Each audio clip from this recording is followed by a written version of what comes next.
Hello, I'm Patricia Silva with your SCV NewsBreak for Monday, September 25th. A Newhall Ranch development expected to bring millions of square feet of commercial space and 21,000 homes to Santa Clarita's west side can now be moving forward sooner than later. The massive west side development has been slowed for years by economic conditions and then a lawsuit. However, a deal was announced Monday that resolved an ongoing legal fight for the housing tracts set to go near the I-5 and Highway 126. The developers of the Newhall Ranch project were challenged in court by 6 organizations, including 2 Santa Clarita environmental advocacy groups. The project's developer company 5 Points says the settlement will provide even greater environmental and cultural investments and protections to benefit the region. Of the 6 who were opposing the development, the Santa Clarita-based organization Scope was one of 2 not to sign onto the agreement. With the settlement, 5 Points says the initial stages of the development can begin soon. One man was arrested as a suspect in a Valencia murder investigation early Monday morning. 21-year-old Christian Ortiz was arrested on a murder charge after an unidentified man was found dead in what's possibly the suspect's residence. Sheriff's investigators believe that the cause of the victim's death is believed to be strangulation. Although coroner's officials have not confirmed the identity of the victim yet, the body was found not far from where a 20-year-old man was reported missing this past Friday.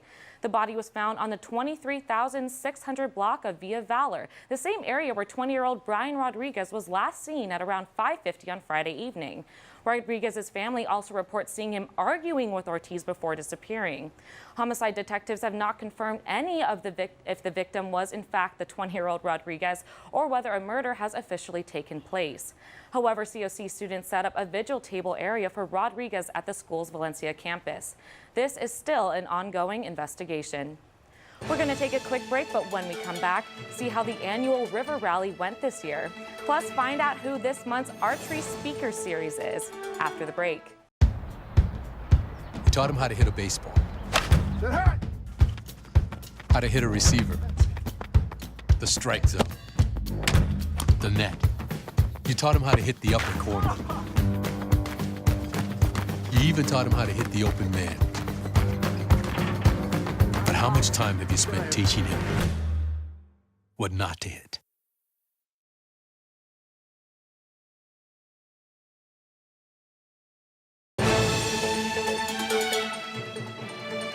Welcome back. Every year, the city invites residents to help clean up parts of the Santa Clara riverbed. Antonio Curiel was there to see how this year's event went.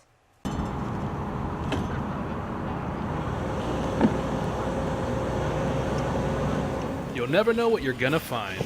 The 23rd Annual River Rally and Environmental Expo, hosted by a coalition of government agencies, welcomed over 1,000 volunteers to help clean the Santa Clara River on Saturday. City staff is always overwhelmed and just so grateful for all the people that do volunteer their time, get up early on a Saturday, like you said, and they just come out here and everyone has such an enthusiastic heart and they're just ready to work together. In the past 23 years, over 422,000 pounds of trash has been cleaned from the river. Other than preserving the river's natural beauty and variety of wildlife, the event's goal is to educate residents about the importance of protecting the environment. The Santa Clara River is a precious natural resource. We're lucky to have a live river in our city. There's not many of them. There's actually only 2 in Southern California. The trash does seem to go down a little bit each year, so that's the goal, is eventually maybe we won't have to do this event just because there won't be any trash to pick up anymore. That would be the best case scenario, but until then, we just appreciate everyone's time and efforts to help us with this. For SCV TV, Antonio Curiel. This month's Archery Speaker Series will host faculty from COC's animation department. Come hear how the department is partnering with Remember Us, Righteous Conversations Project, to record and animate survivor stories from the Nazi Holocaust. The talk is on Thursday evening at the main theater, and it begins at 7. Looking at weather, temps will hit the lows in the bottom 60s with winds reaching up to 30 miles per hour. Tuesday, things start to heat up with temps hitting the low 90s during the day and low 60s at night. This is a trend that will continue until Friday. That's all for your SCV News Break. For more local news, you can log on to hometownstation.com or scvnews.com. Thanks for watching. I'm Patricia Silva.